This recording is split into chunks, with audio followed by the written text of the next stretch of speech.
Okay, hi everyone. So it's a great pleasure to be here for Cam Allen's defense. You all know Cam, and everyone in the Zoom knows Cam. Cam actually moved here to Brown from Duke when I moved here 2016. So Cam and I are kind of the two founding members of the IRL at Brown. And he's been here for the whole lifetime of the lab and has had an extraordinary impact, even for being around for that long. So many of you read Cam's papers, you know that each one is a little gem. Cam writes these really precise, really insightful papers that bring together everything in a beautiful, kind of combination of math and insight and empirical evaluation. It really pushes things forward in a way that we don't see very often in the field, unfortunately. Cam's papers are sort of an antidote to what ails us in many ways.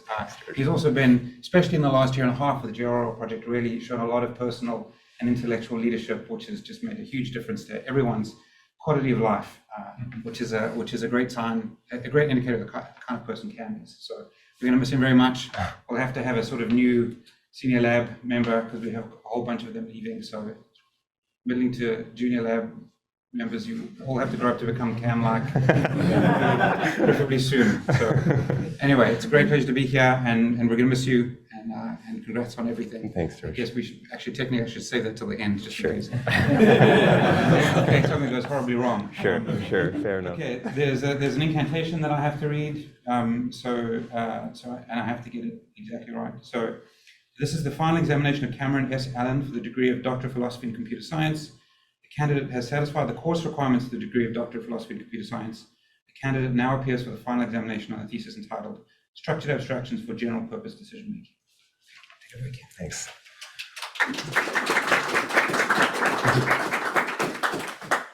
Wow. Thanks, George. Thanks so much, everybody, for being here, everybody that's in person and on the Zoom call. And it's just amazing to see all of you here. This thesis is the culmination of nearly 8 years worth of work, and I am just so thrilled to share it with you guys.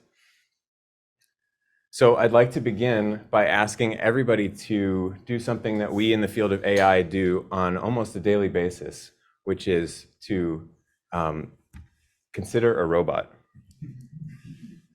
And in particular, I want you to consider a robot that has sensors and that has actuators and that can do many things like folding laundry or playing video games or driving a taxi or playing chess or solving a Rubik's Cube. In general, this is a robot that can interact with all of the complexity of the world. So there are two core pieces to intelligent behavior. There's this idea of an agent, which is a system that has agency, and there's an environment that that agent can interact with. And the agent will take actions in order to change its environment, and then it will receive observations in response.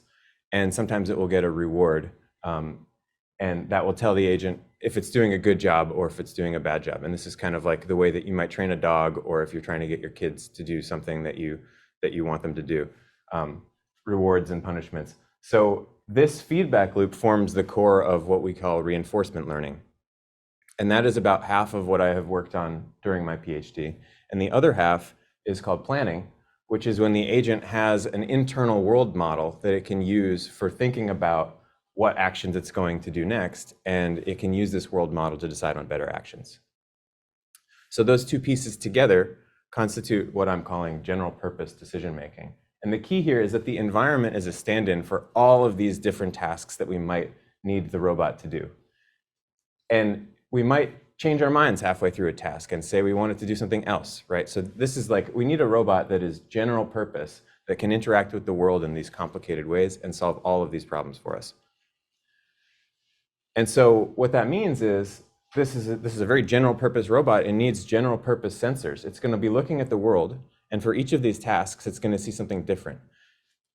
So in this case, robots can have a wide variety of sensors. In this case, I'm just going to visualize things as pixels.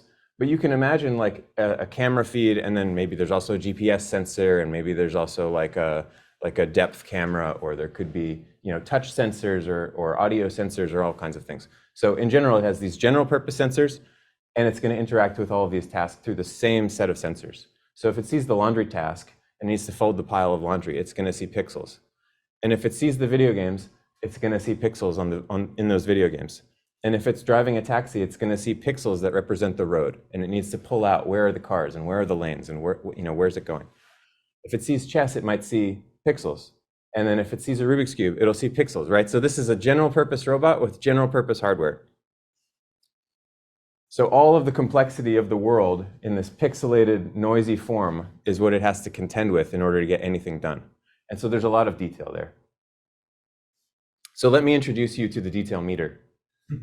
The detail meter does what you would expect. It measures things from less detail to more detail. And on the left, let me put these cartoons that I just showed you. And on the right, let me put their sort of like real sensor equivalents. And that's going to be, so on this side, let's say that there's not enough detail to work with to do decision making. Now this could be like you don't have enough sensors to accurately perceive the road that you're driving, in the taxi cab. Or it could be that like, this is a chess game that only has 6 pieces and there's not enough pieces to play chess with. But on the other side, there's like a lot of detail. And so you don't want to be thinking about what move you're going to make in chess, reasoning at the pixel level. You don't want to be solving the Rubik's Cube, reasoning at the pixel level. That's just too much detail to make a reasonable decision. So ideally, there's a sweet spot in the middle here. And if we can find a way to achieve that sweet spot in terms of detail, then we will be good to go. Okay. So the way that we're going to do that is with abstraction. And abstraction is the process of going from this noisy, rich, general purpose, pixelated world and extracting the important information for decision making so that we get this clean summary that has all the stuff that we need to make decisions, but doesn't have too much information that we're overwhelmed. So there's a trade-off here between richness and simplicity, and managing this trade-off is exactly what it means to like find the sweet spot in that detail meter. And in particular here, we have already made a trade-off, maybe without even realizing it, because the picture on the left actually contains 4 tropical cyclones. And so if this were a decision-making application where we were forecasting the weather or routing airplanes across the skies, we might need to know about those, and we have removed them completely from this abstraction. So the usefulness of our abstraction depends on the decision-making application. So if we were just doing map making, maybe this would be sufficient, but if we're doing this, if we're routing airplanes across the skies, we might want to keep those cyclones in mind. So we can think of abstraction on this detail meter, and on the right we have our sort of noisy pixelated world. On the left we have this one, which removes all the cyclones and all of that sort of airplane routing specific information. But maybe there's a hybrid abstraction that keeps that important information, allows you to route planes around, but ignores all the other stuff that we don't care about. Okay. So that's abstraction broadly, but this can sort of take many forms. So we can do observation abstractions, which take our rich sensor observations and build an abstract representation. This pulls the pieces of the chess game out of the pixel representation that we started with. We can also do history abstractions. So if we're faced with a sensor that can take a snapshot of the world, like a camera, like a video feed, and it takes a snapshot every millisecond or every second or something like that, then we're going to have an interaction history of these kind of observations. And any one of those might not have information about how fast that pendulum is moving. But if we build a memory, then we can abstract over this interaction history, and then we can have a state that is useful for decision making. We can also do action abstraction. We can chain together low-level actions to accomplish some sort of a task, and then build libraries of high-level skills for accomplishing stuff like laundry folding. And we can do world model abstractions. So this robot is having a tough time because it has a very complicated world model that can do all these things that we want it to do. And it needs to have a complicated world model so that it can do all of those things. But it would be a little easier for it to do decision making if it had a task relevant world model. If we know that it's got to do the video games task right now, then ignore all the other complexity in the world model and just keep it related to video games, and we'll have an easier time with decision making. Okay. So those are 4 different types of abstractions, and there are more. We could obviously talk about those for the rest of the time, but these are the ones that I've worked on, and so we'll talk about these. And these need to be general purpose abstractions because the robot's going to be faced with these tasks, and I've listed 5 tasks here, but there are more tasks, and we might think of tasks later, and the robot may need to be able to come up with these kind of abstractions on the fly, because I don't necessarily even know what the optimal abstraction is for driving a car. So that we need agents that can, when faced with a problem, decide on what representation or what set of skills they need in order to interact with that problem. And we can't have the system designer doing it, because if they did that, this isn't a general purpose agent anymore. It's a general purpose human. Okay, so we want agents, we want robots that can build these abstractions for themselves. And that brings me to my thesis statement, which is that by discovering and exploiting the structure in their environment, agents can automatically build decision-making abstractions that are beneficial for learning and planning.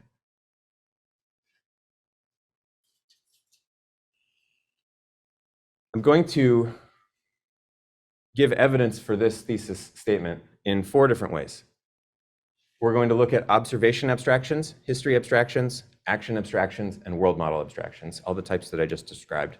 Each one of those is going to look at a different type of structure in the environment. And we'll go into sort of what the details are about these different types of structure as we go. But the first 2 projects are learning projects primarily, and the last 2 projects are planning projects. And the first 2 projects also use a similar type of structure. They use Markov structure. So let me dive in and explain what that is, and then we'll get into the details of each of the abstraction types. So one of the core ways that in reinforcement learning that we like to add math to help us prove things is this so-called Markov decision process, which is a way of thinking about basically the problem of doing decision making in a structured way that we can interrogate with math. And they're named for Andrei Andreevich Markov, and they have the following things. They have a set of states, which are just states of the world. They have a set of actions, which are things that the agent can do. There's a reward function that says for a given state and a given action, how much reward does the agent get? And then there's a transition function, which says for a given state and a given action, what's the distribution over next states that the agent might find itself in after executing that action? And one more detail here is that the set of actions that are available to the agent might also depend on the state that you're currently in. Now, this is a problem model. The agent gets to choose this, or we, the system designers, get to choose this. This isn't the world. This is just a model of the world. And so it could be a good model or it could be a bad model. One thing that makes this model nice to work with is that it has an assumption baked into it called the Markov assumption, which is that all of these quantities on the right can be expressed using only the state that you're currently in. You don't need any additional information in order to model which actions can you execute, what's your reward going to be, what are the next states that you're likely to see. And that makes the math come out a lot easier because we don't have to worry about long histories of things. And I'll just say briefly that in the learning setting, we assume we only know the stuff on the left and we don't know the stuff on the right. So we would need to learn that if we were going to make use of it. In the planning setting, we assume that all of this is either known or learned by the agent. Okay, so let's look at an example. We can go to this pendulum example from before and turn it into an MDP, a Markov decision process. So we have to give it some state information, and we can just say that maybe the angle of the pendulum is the state information. And we have to give it some actions. And so maybe there's a motor inside of that joint, and we can apply torques to that motor and cause the pendulum to swing. And those actions might be the actions that we want to pay attention to. And then the reward, maybe we want to give it reward if it manages to keep the pendulum in that upright region, and we get a +1 while we're there, and we get a -1 or a 0 otherwise. And then we come to the transition function, and here's where we get a bit stuck, because given all of the stuff that I've described so far, we actually can't explain what states we're likely to see. Suppose we were to take the action that involves applying 0 torque. What would the next state of the pendulum be? We don't know, because we don't know how fast it's moving. It could be just hanging there, but it could also be swinging in from the side, or it could be swinging in from the other side. And so just the passive dynamics of this pendulum depend on its velocity. So we can add velocity to the state space, and that allows us to write down a transition function that depends on the velocity and the position information. And now we're in sort of Markov land. We now have a Markov state a Markov decision process. So when I say Markov structure, that's what I mean by Markov structure, is enough information that the state can characterize the problem. Okay, so let's look at this first project, which is on observation abstractions. And here we have a grid world navigation problem. So imagine that the agent is controlling this little circle inside of this grid, and there are 4 actions, up, down, left, right, and taking one of them moves it to the adjacent square, and then sort of it moves around inside of this grid. And there's a hidden goal that the agent doesn't get to see that we would like to be able to navigate to. And the agent, in order to model the sort of idea that we have general purpose sensors, we're going to just put the agent on the ceiling and have them look at this picture from above, okay? So our sensors produce a noisy, pixelated image just like we want. And that's what the agent always interacts with the world through. And it's going to need to sort of like learn to navigate through this grid using those noisy, pixelated images. And so you could say, well, what's so bad about these noisy, pixelated images? Like, doesn't seem that hard. We just move it around. But you have an abstraction in your head that kind of tells you where that thing is. And all this robot sees is that pixel is yellow, this pixel is white, this pixel is blue, whatever. So that doesn't have the kind of structure that you as humans are used to, just having grown up with eyes. So we can contrast the learning performance of these 2 types of features. On the left is the visual pixel-based noisy thing. And on the right is kind of the intuitive representation that you might have in mind for a grid world, where you just have coordinates, x and y position. And so if the agent always knows where it is x and y position-wise, then it actually is able to learn much faster than if it uses the visual features for the exact same agent otherwise. So this forms what I'm calling the representation gap. And we would like to close this gap. We want to build a representation from these noisy pixelated images that can achieve the kind of performance of this expert set of features without doing the hand engineering that we want to try to avoid. So that brings us to observation abstractions, where we have the robot, it's looking at this observation. It has some abstraction function, which I put a little phi symbol on there. If you don't like symbols, just ignore it. And then what comes out of that is an abstract representation that looks kind of like x and y. And this is kind of what we have in our minds. So what's hard about this is that when we build an abstraction, we don't always get a good representation out. So let's look at an example. This is a 2-room environment. This is kind of like your classic New England household where the light switch is on the outside of the door, but it controls the light inside the room. And it has some wallpaper, which a lot of other New England homes have as well. So maybe the robot's goal is that it wants to go to bed with the lights off. We can model this problem as an MDP, as a Markov decision process. Each of these world configurations, each of these states of the world is a state in our MDP. And then we have these actions, which are arrows between the states. So if you toggle the switch, it changes the light. If you move between the rooms, you're now in the bedroom versus the hallway. And if you go to sleep while you're in the bed, you either get a +1 reward if the lights are off or a -1 reward if the lights are on. And we can check that this is Markov by checking each of the properties. Do we always know that which actions we can execute when we're in each of these states? Well, we do, because it's just the arrows that are next to that particular picture. Do we always know the rewards? We do, because the only rewards that are even non-zero are the ones in the bedroom. And we can tell based on which state we're in whether we're going to get a +1 or a -1. And same for the transitions. We always know which room we're going to get into if we go between these different states. So yes, it's a Markov decision process. Now let's add abstraction. Let's focus on only the current room, the one that the robot is currently in, and ignore the wallpaper. And my parents will be happy because they hate wallpaper. So this is what that picture looks like. So now we have a similar MDP. It's a little simpler. We've thrown some information away, but we've preserved all the stuff that we kind of had before. The structure is there. And we can check that this is still an MDP. All these properties are still preserved. Let's add more abstraction. So now we're going to ignore the light switch position. If we do that, these 2 states on the left will collapse into a single state. And we have now thrown information away that helped us to model the transition dynamics in this problem. So we still know which actions we can execute. We still know what the reward's going to be if we know what state we're in. But we now, when we're in this hallway and we move to the bedroom, we don't know if the light's going to be on or off because we can't see the switch. We're ignoring the switch position. So the agent, whose job it is to choose actions that are going to maximize rewards, has this confusion, which is like, well, should I move or toggle the switch? Like, what should I do? We can't even express the optimal policy, the optimal set of behaviors that this agent is going to choose given this particular state configuration, because there's not enough information. We've thrown too much away.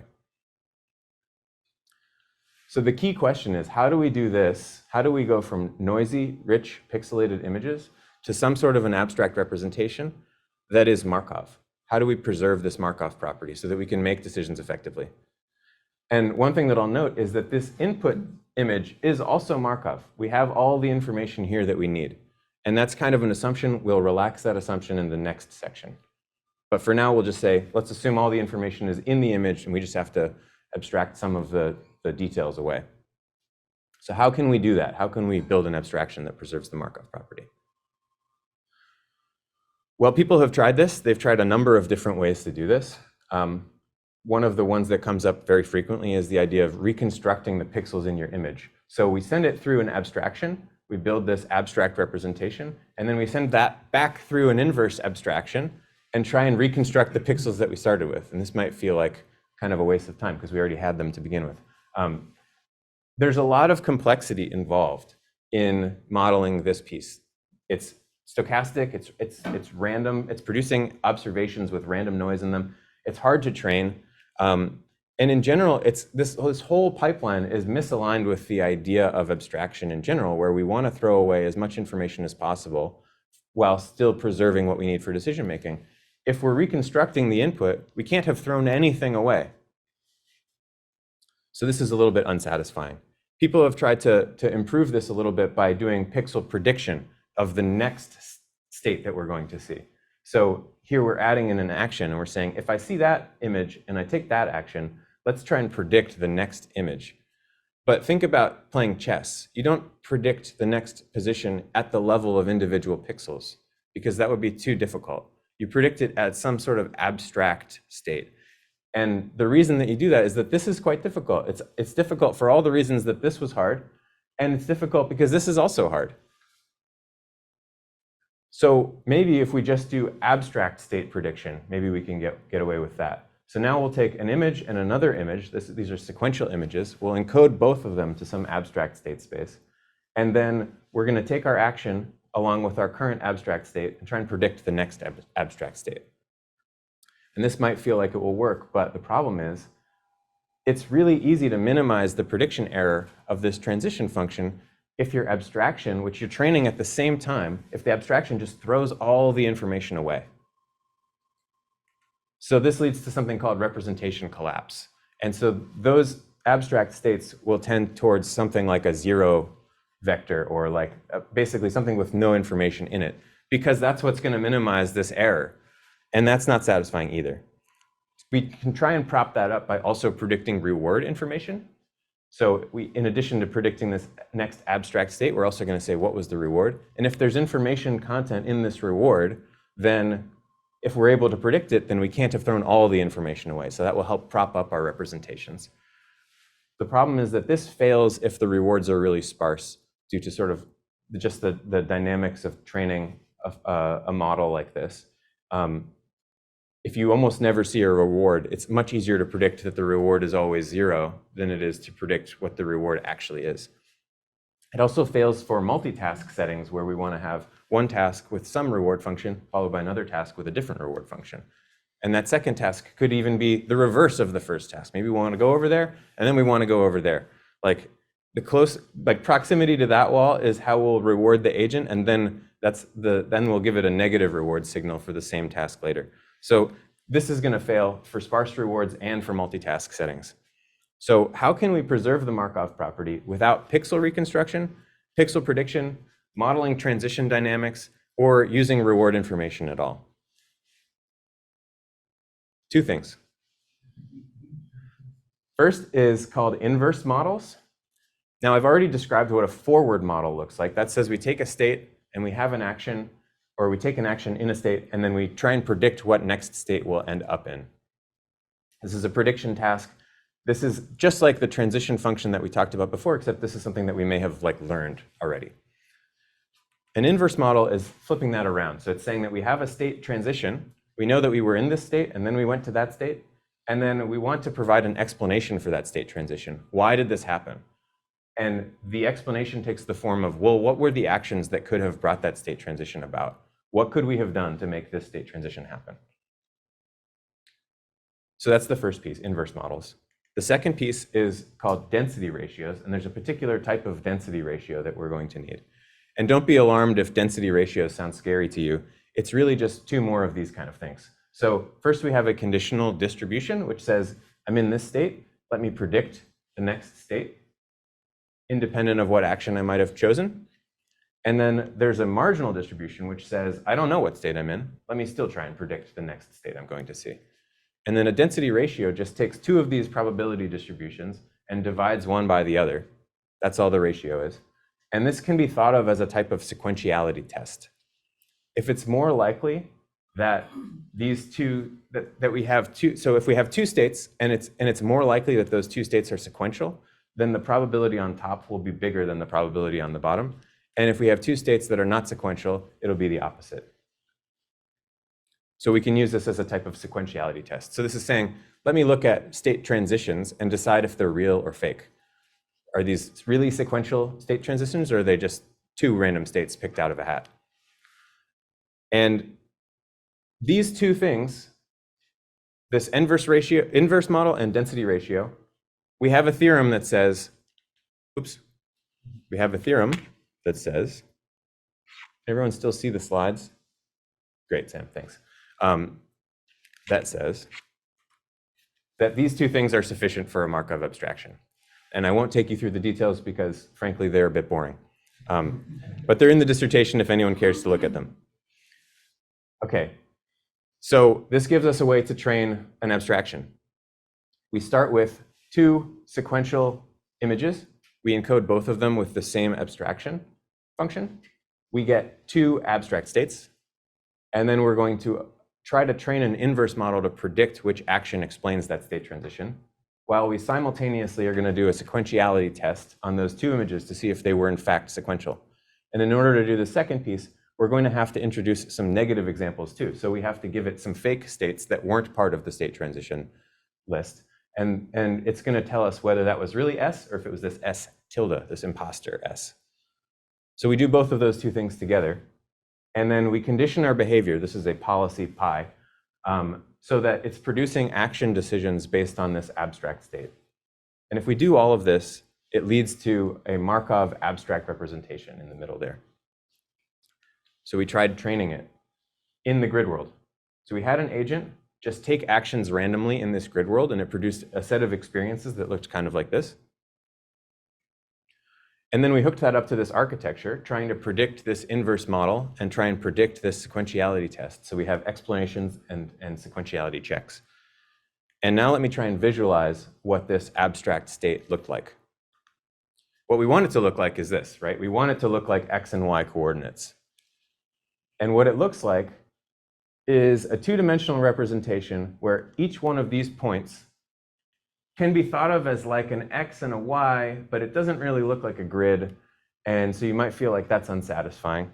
But the reason that it doesn't look like a grid is that this is the initialization of our neural network. This is what it starts as, right? So if we train this model in the way that we hook it up to the architecture I just described, then what happens is those points will just quickly converge and pull out the 6x6 grid structure of this underlying environment.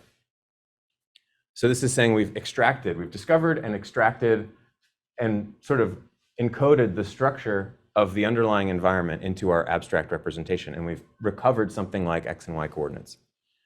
And this happens robustly. So we ran it on 5 more seeds, and it does this every time. It always recovers the structure of the grid. So that's really encouraging. But let's go back to the learning plot. Remember, there was this representation gap we were trying to close. Well, when we take these visual features and we encode them to this Markov state representation, we actually fully close the representation gap and recover the performance of the expert features. And you might say, well, this is just sort of grid world examples. This is kind of a toy problem. But we also ran it on this continuous control benchmark in a simulator. And across the board, the Markov state abstractions in red were consistently achieving state-of-the-art RL performance. RL means reinforcement learning. Okay, so back to the thesis statement. Here we've shown that when we have this noisy pixelated image, we can use abstraction to get ourselves to the sweet spot on this detail meter and find a representation that preserves the structure of the underlying environment and is beneficial for learning. That's this first piece on observation abstractions. Let me just pause briefly for like 1 or 2 questions if folks have questions. Ben. So one problem that I can imagine is that if you're so when you're doing the trivial, you took random actions to explore those state space. And I'm wondering, like, how did you condition the generation of like the actions when you're doing the like continuous environments? It seems to be able to span How do we condition the actions when we're doing the condition the exploration? So, okay, so for folks on Zoom who I know can't hear the room, the question was, for the grid world, we used a random behavior, random policy for the agent. And what did we do in the continuous control case? So what we did was we trained it concurrently with a normal sort of Q-learning agent. Oh, so you had a Q-learning interface to explore. Yeah, actually it was a soft actor critic agent. Yeah. Wow, so cool. Yep.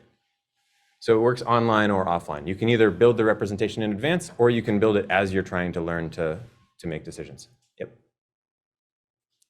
Hi, Cam. Oh, who's that? This is James. Okay, hey, James. I'm going to ask you an annoying question. Great. How big is Z, and how does the choice of the size of Z affect the abstraction?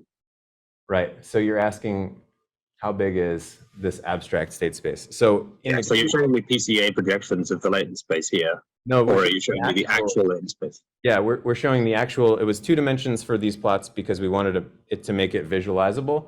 We also tried it with 3 and with 10 dimensions, and it worked just as well. It was just a lot harder to interpret. And then I believe that for the continuous control experiments, which I'm going to have to skip through to get to, I think that was a 50-dimensional latent state space. Okay, and how does that relate to the actual like underlying parameter space of the? So it's definitely less than the visual features, which would have been, you know, an order of magnitude or maybe 2 above that amount. But I'm trying to get at the question of like, is there any way in which these abstractions can not be valid by the choice of the parameters within the encoding system? Based on the architecture that we've chosen, or in general? Like if you use too big of a bottleneck and you have too few features, and you have, you know, if you're trying to represent something with X and Y coordinates, and you don't have, and you have more than X and Y in order that you need to represent, you might have a challenge there. But neural networks kind of surprise you sometimes. They can be in superposition, or they can encode more stuff than you would expect. So yeah, I'm not entirely. Then it starts to become like less of an explainable, should we say, abstraction? Becomes less of an explainable what? Abstraction. Yeah, I think if you're trying to cram all the information into one dimension, you're going to have a tough time explaining what that dimension is. Sure. Yeah. Thanks, Cam. Sure. Let me keep going, and we can hold more questions till the end. Okay, so here we are with the thesis statement. That was observation abstractions. Now let's talk about history abstractions. So we'll go back to our example with the pendulum. And remember, we had to add this velocity information in order to keep this a Markov decision process. Let's suppose we didn't do that. And this is a much more realistic situation, right? Because you always have incomplete information about the world. I mean, you have incomplete information about what's going on in this city, because there's lots of things that happen outside of this room that we just don't know about. If you're in a car, you you might know what the cars around you are doing, but there might be a car flying in from around a corner of a building that you don't see. So the incomplete information case is a much more realistic case. And we have these general purpose agents. We want them to be able to make general purpose decisions. If they can't tackle this, then they're not going to be general purpose. So what people typically do is they do exactly what we did before. They add additional state information. They add the velocity piece back in. Or if they're in this video game environment, they stack frames so that they can figure out where that ball is that we're trying to hit with this paddle and know where it's going, right? So if you stack multiple frames together, you can see this little trail that says either the ball is going this way, it's going this fast. And this works. It works in theory, it works in practice. It will be enough to solve this problem. But the problem is that we have fixed sensors on this robot, and we can't just add sensors in the middle of our task. We have to solve the task, and then maybe we go and add sensors later if we notice that we needed them. But here's another grid example to really drive this home. Imagine that we're in this grid world environment, and grid worlds are helpful because they clean up our intuition and make things really clean. So imagine that in this first state, the blue state on the left, there's an arrow that tells us where the +1 reward is, so that when we get to the purple state, we know to go up, okay? And imagine that could also be a red arrow and it would point down, okay? So when we initialize the problem, we're either in the blue version or the red version, and we don't know necessarily ahead of time which one it's going to be. The agent gets dropped into the world at the starting state, the red or the blue state. It sees the arrow, and then it has to move down the hallway, which it can only see one of these squares at a time. And then when it gets to the purple square, it sees a purple observation, and it has to try and remember that it saw a red observation that pointed down so that it can go down and collect the +1 reward. If it's here and it can't remember, it can't just turn around, upgrade its sensors, and remember that the beginning state had a downwards arrow, right? Like, you can't do that while you're in this problem. So you're stuck with the sensors that you have, and if you didn't remember it, you're kind of out of luck. So this is not a Markov decision process. This is what we call a partially observable Markov decision process. And what we've had to add to this picture is a set of observations and an observation function that says, for each state of the world, what are the observations that I might see? Again, this is a problem model as well. You could argue that this is a more general problem model than the previous problem model, but it's just a model. So this might be the model that we want to use. It might not, but for now we'll go with it. And I'll just point out that, again, in the planning setting, we assume that all of this is known or learned. But in the learning setting, we assume we only have access to these two pieces now. We don't know what the real state of the world is. We only see these observations. So from just the color of that square, we need to figure out if we're going to go up at the end of the hallway or down. So how do people do this? Well, one way is they build what's called a belief state. And so this is like a probability distribution over the states that you think you might be in, the states of the world that you think might be underlying the behavior that you're seeing.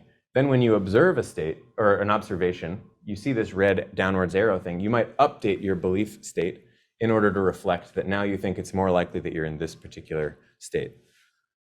And then you can condition your behavior at that purple state based on this belief distribution, and then hopefully take the right action. The problem with this is that these things that we're estimating distributions over are unobservable. We don't even necessarily know what those states of the world are. They might be hidden from our view from like the beginning of our decision-making life. So to estimate a distribution over things that you don't even know what they could be is quite challenging. And this has been an approach that has struggled in the learning setting. Another method, which is intended to be better for the learning setting, is called predictive state representations. And this essentially says we're going to come up with a test that starts with an action and tells us and ends with an observation, and we want to know what's the probability of the observation given that we saw the action for a given state. And so this will give us a number, and we're going to have a collection of these tests, and each of these is going to have an associated probability outcome, saying like, if I go right, will I see the purple observation? Maybe 0.1% of the time, 0.1 of the time, 10% of the time I will, and so on for the rest. And then again, we can condition our behavior on this vector of probabilities in order to decide what decisions that we want to make. There are two kind of fundamental problems with this. One, what should we be testing for? What people typically do is they look at the underlying states that we're not allowed to look at, and they construct a list of tests that are going to be sufficient, and we kind of go from there. So that approach is out. And another problem with this type of method is that, sure, we can execute one of these tests, and maybe we find that if we execute it 10 times, one out of 10 times, we saw the purple observation, and the rest of the time we didn't. So then this would be an accurate probability. But the problem is that these tests are mutually exclusive. We can't observe the other tests if we're observing this test. So you're going to have trouble estimating those probabilities, even if you knew what the tests are that you needed. So there's a third approach, which is the approach that we took in this work, which is to build a state machine to take a history of experiences and turn it into something like an internal switch in your head, like a light switch that you can, or a bit of memory that you can track the information in your past. And when you see something important like a red observation, you can flip the switch, and then you can know at the end, you just check the position of the switch, and you know what behavior you want to do. So when we get to that purple state, we say, I must have seen the red state because I flipped that switch. Okay, one nice thing about this is that it uses only observable quantities. It doesn't look at those unobservable states. It's backwards looking instead of forwards looking, which means that we know what the history was. We don't have to reason about mutually exclusive possible futures. And there's no prediction at all. So this is really appealing for those three reasons. It has a couple of questions that crop up. One is, when do we need memory? And one is, what should we remember? And I'll answer those questions in one moment. But first, we need to take a detour and talk about policies and value functions. So I've drawn the sort of T-maze side by side here with the blue version on the left and the red version on the right. A policy is just a mapping from each of these observations to a particular action. This is a behavior. This is saying, what would I do in this T-maze? A policy induces behavior in this decision process. So if you see the blue observation has a go right action. So when we're in the blue state, we're going to go to the right.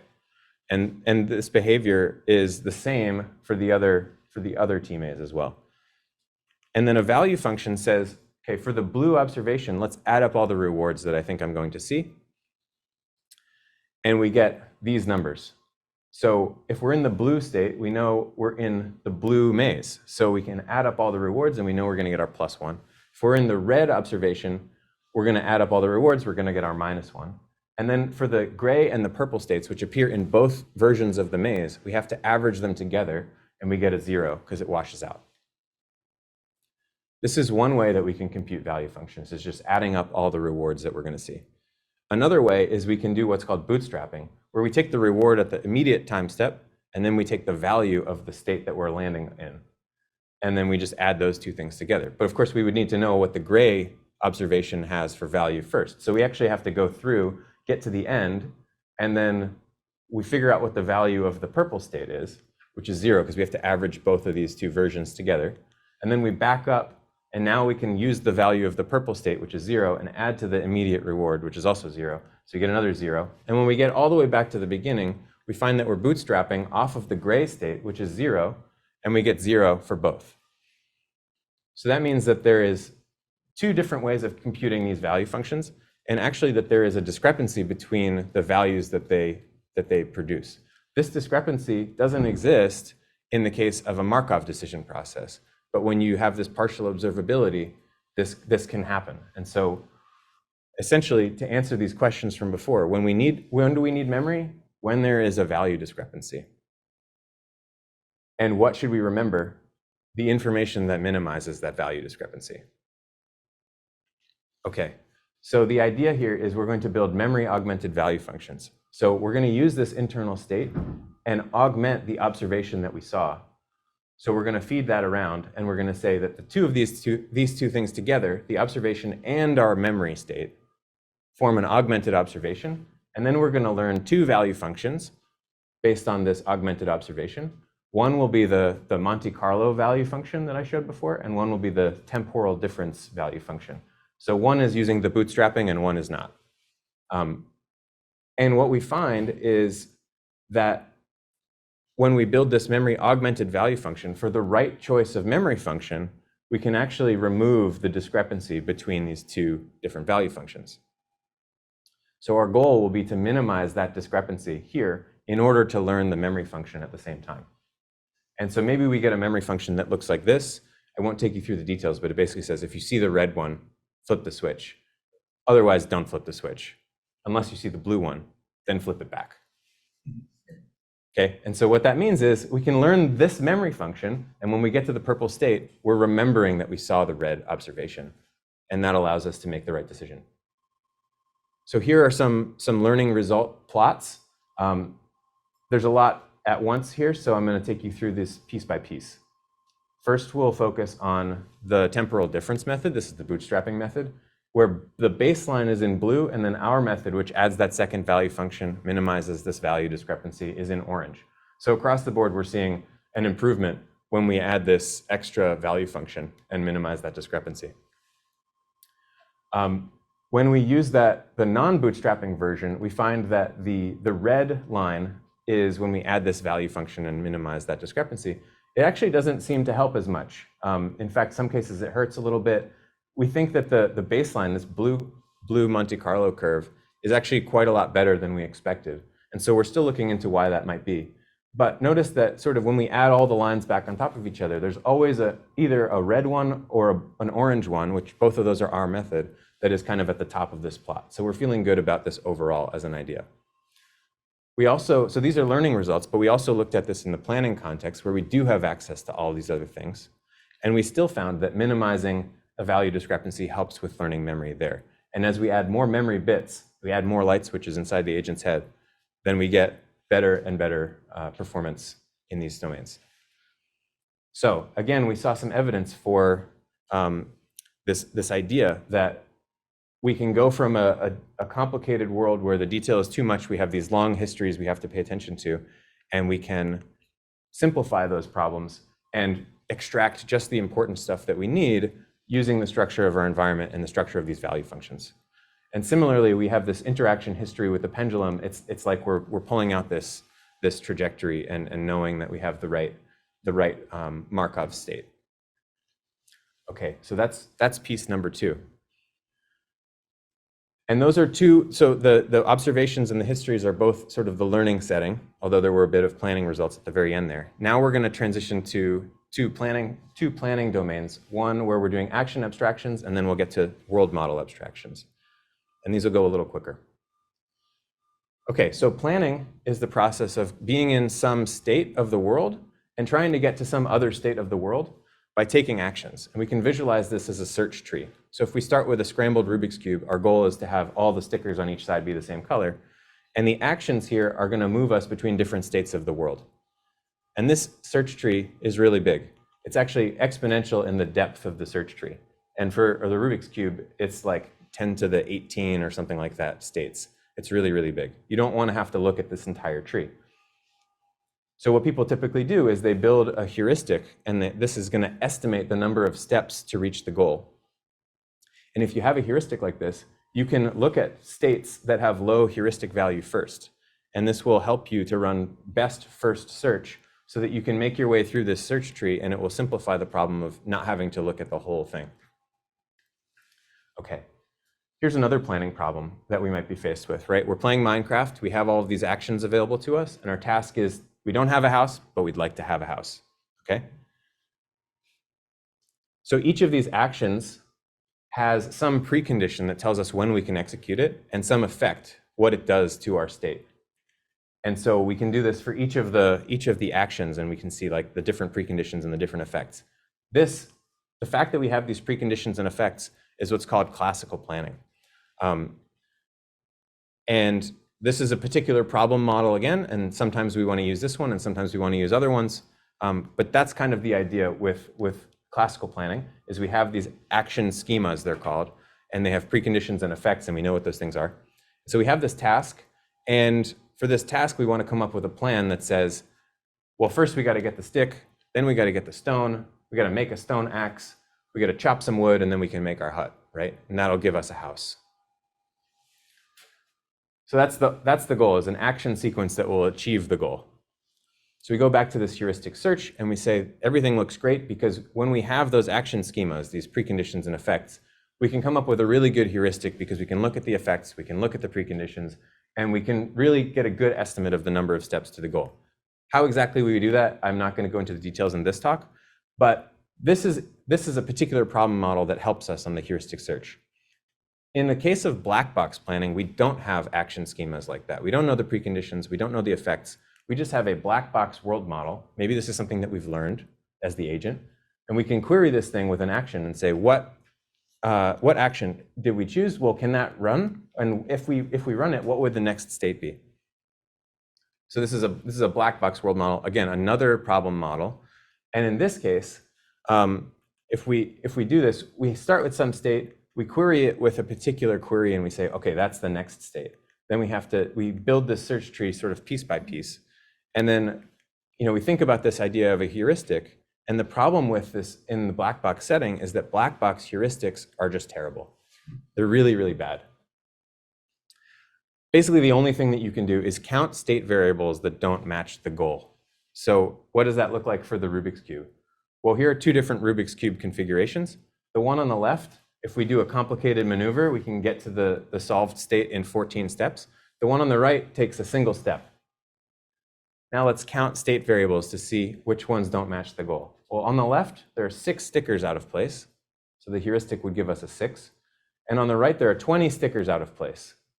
So there is 0 correlation between the heuristic and the cost to the goal, which is that that's not going to help us navigate that really complicated search tree.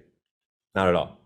In fact, if we try and use it in planning, and we just try and run greedy best first search, and we use this goal count heuristic, it never solves the puzzle after 2 million of those queries. Okay, maybe can we use abstraction to improve this heuristic? Well, we can try action abstraction, right? We can take these low-level actions and string a bunch of them together in exactly the right way and build these high-level skills or macro actions. And then when we plan with macros, what that does is it adds shortcuts to the planning tree. This reduces the effective depth while increasing the branching factor. So we have to pick these skills, these macros, carefully in order to make sure we don't make the problem harder than it already was. But we should have some hope, because humans do this. They come into these speed solving competitions with a set of memorized macro actions, skills that they remember. They do things like swapping corner pieces or orienting edge pieces, and you can look these up online.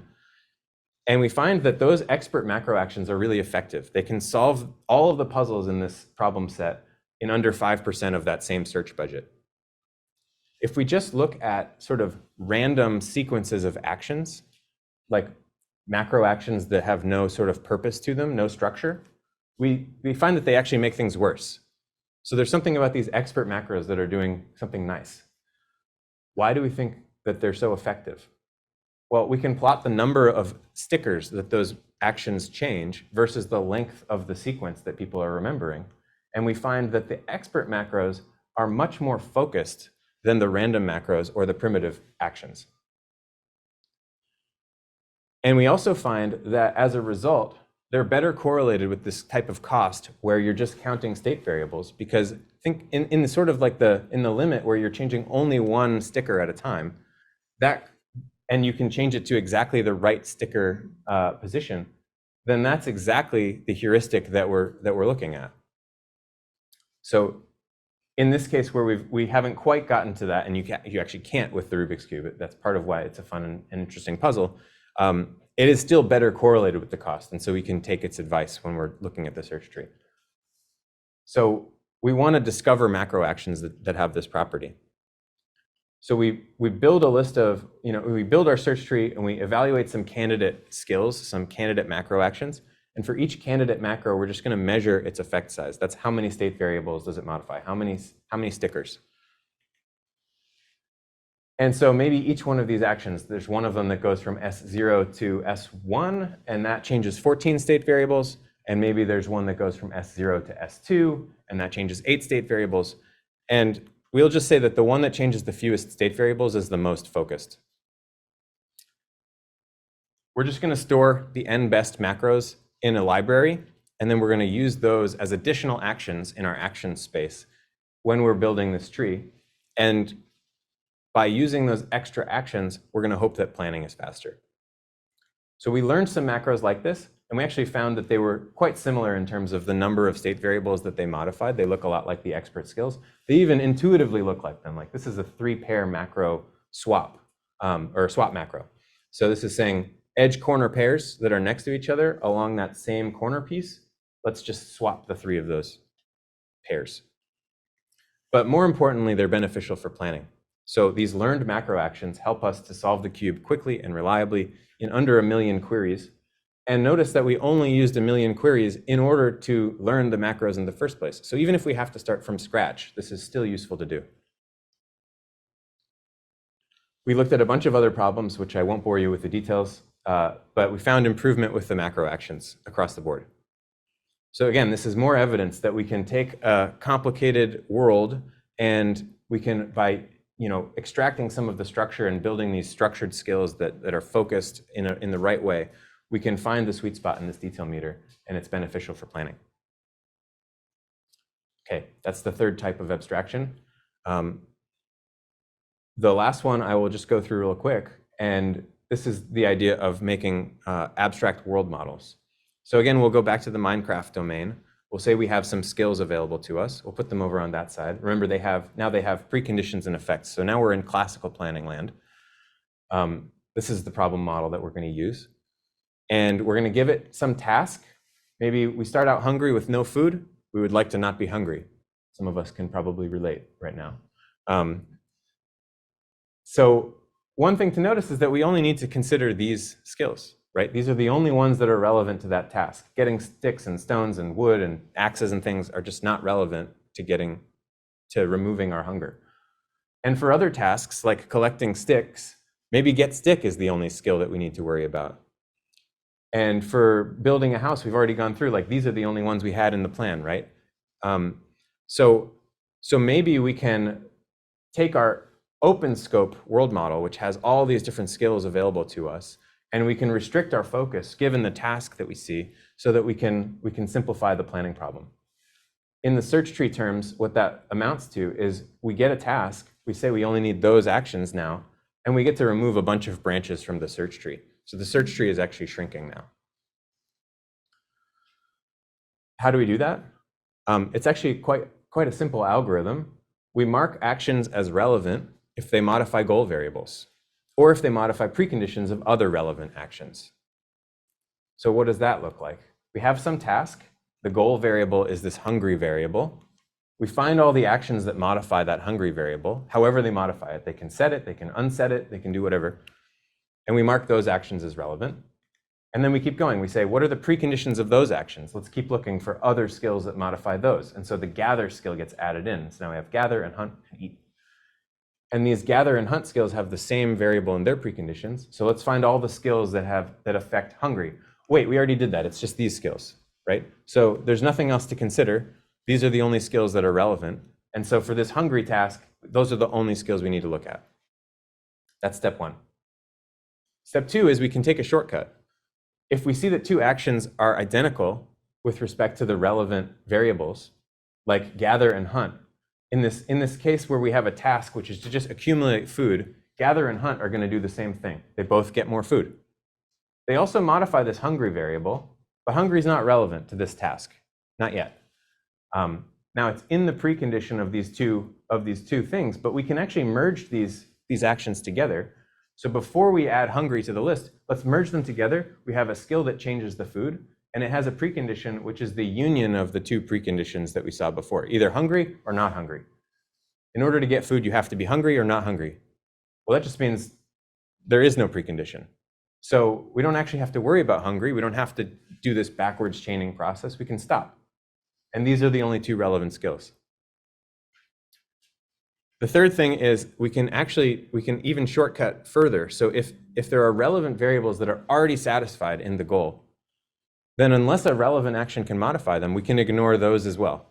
So what that looks like is maybe our task says that we're hungry, we have no resources, we would like to still be hungry, but have an axe, okay? And let's say that these are the skills that we see. Well, hungry is already satisfied, so let's just say that that's not relevant. The axe is in the goal, and it's not satisfied, so we'll backwards chain and get these as relevant skills.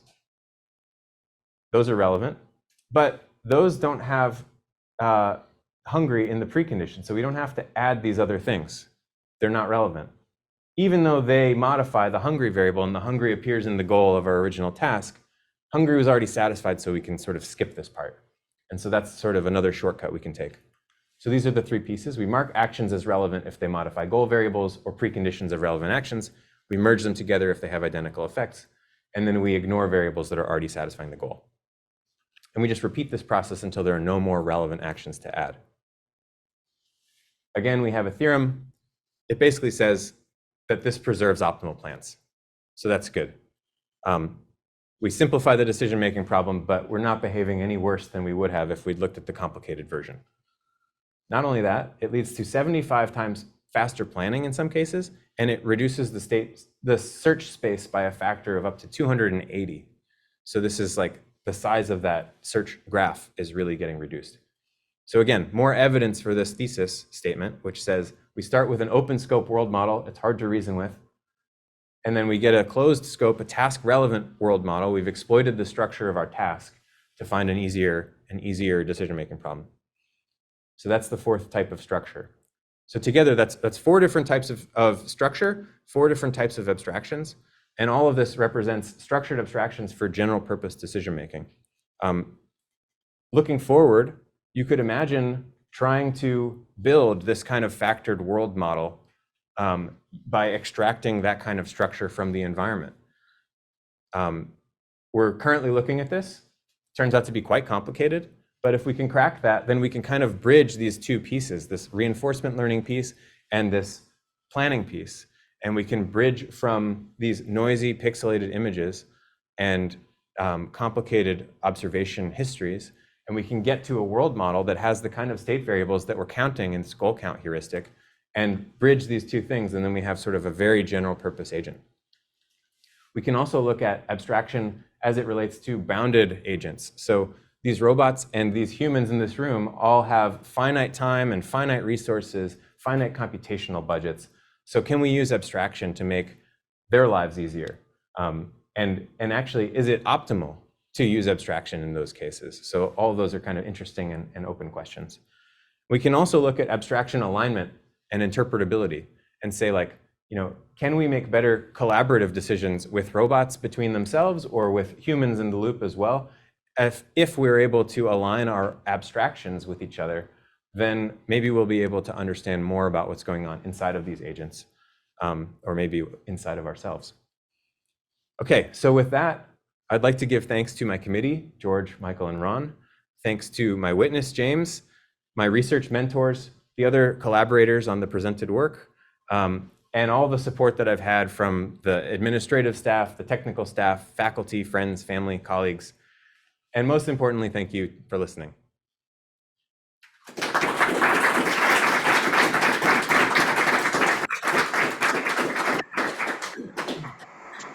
Just a word on the protocol. So there's now open questions, and we're a little over time, so I'm going to restrict it to maybe 2-ish questions. And then we send everyone who's not on the committee out, and we get to go Cam, and then we send Cam out, and we get to discuss Cam. So let me just repeat that to the people on the Zoom call in case they. And actually, maybe fix it, because it's not just the committee. The faculty can stay if they're not on the committee. Right. So the way that the procedure works is that there's now public questions, and then we're going to limit that to 2, I think, because we're already sort of over time. And then there will be a section where it's private questions for faculty only. And then after that, I'll have to leave the room, and you can all deliberate whether I did an okay job. Okay. All right. But public questions first, Brian. When you were merging the tasks, right, there was the get food task that you made by merging gather and hunt. Mm-hmm. They both changed the food state, Mm-hmm. but one made you hungry and the other did. Yeah. Right. So how do you handle that? The merged task may have different effects. That's true, yeah. But those effects are over not relevant state variables in this case. So the question was, what happens when you have these variables that are, one changes hungry and one doesn't change hungry? Okay. And the answer is, well, they're not relevant, so we don't care about those effects. Charlie? So for the way back in the beginning, Yeah. just the first project, there's both the inverse model and the density ratios. Yep. What's the intuition for needing both? Like you might think maybe I just need the inverse model. Yeah, and great. With it being complicated proof, like is there a way of understanding why you need both? So I can tell you, yeah. So the question was when we were talking about these sort of like the two things that you need, right? We had inverse models which look like that, and we had density ratios which look like that. Why do you need the density ratios and not just the inverse model? So it turns out, and you can actually show this in one of the examples in the talk, that the inverse model property is not enough to get you a Markov abstraction, because actually in this fully collapsed non-Markov decision process, you can still answer the explanation question. So if you look at any two states that you could transition between, you can always identify the action that must have brought about that state transition. And that means you can answer the explanation question, but it doesn't help you to answer the sequentiality test. So you need to have this other piece in order to get the Markov property. Thanks. Maybe there's time for one more. Okay. Yeah. Go ahead, Ben. So a question. So for the first experiment, you were conditioning that latent representation so that it was maintained in Markov property. But I'm wondering if you thought about other properties of those latent or maybe non-linear Sure. representations and how you might condition those. Yeah. So the question is, when we were learning these abstractions, we wanted to retain this Markov property. Are there other properties that would be worth retaining or incentivizing? Yes, definitely. One that we looked at that I didn't mention is smoothness. So if you have two states and they're close to each other in terms of like time, like if you can get from one to the other quickly, then you might want to have their representations be close to each other because they're kind of like the same state in a like extended sense. We get some feedback now. Sam, can you? Thanks. Does that make sense, Ben? Oh yeah, absolutely. I'm just wondering, like, if you have any intuition about how you might go about generally those properties? Well, with smoothness, you can look at state transitions and you can say that they must have been close to each other because you were literally transitioning from one state to another. So those states have to be close together. You can look at sort of arbitrary states, which on average will be farther apart, and you can use a sort of like a loss function that incentivizes one set of those pairs to be closer than another set. Yeah, sure. Okay, thank you once more. Okay, now if I can change the control out. Okay. For the bit, Cam,